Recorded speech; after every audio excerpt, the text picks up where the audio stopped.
Lambda expressions são uma forma de se criar funções anônimas em Python, que geralmente são utilizadas como funções callback, seja sendo passadas como argumento para outras funções ou ainda retornado por elas. A sintaxe é bem simples, consiste na palavra-chave lambda seguido dos parâmetros da função, separados por vírgula, 2 pontos e o valor de retorno da função. Veja alguns exemplos.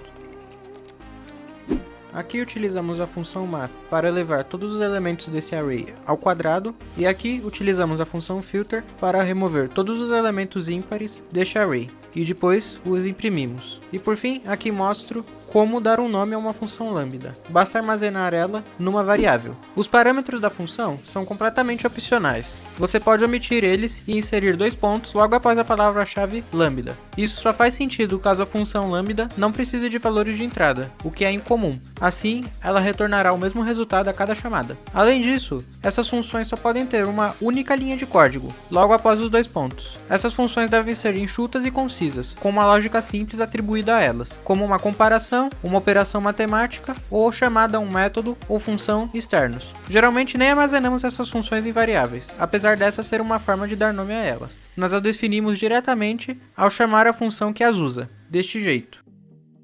Outro conceito com o qual você pode se deparar é o conceito de funções fábrica, que são funções que retornam outras funções, assim permitindo que você crie várias funções similares, mas com alguma personalização entre elas. Veja aqui um exemplo.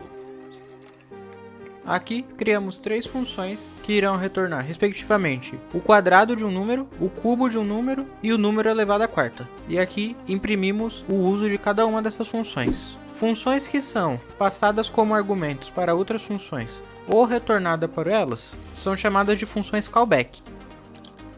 Isso só é possível pois funções são considerados objetos de primeira classe em Python, ou seja, podem ser tratadas como um tipo de dado comum. Você pode pensar nelas como pensaria em números, em strings, em listas, qualquer coisa. Elas não são necessariamente uma estrutura separada, e sim um objeto da linguagem que pode ser utilizado em qualquer operação, apesar de, é claro, possuírem suas peculiaridades. Bom, isso é tudo por hoje. Não se esqueça de deixar o like e se inscrever no canal. Qualquer dúvida é só deixar nos comentários que eu irei responder.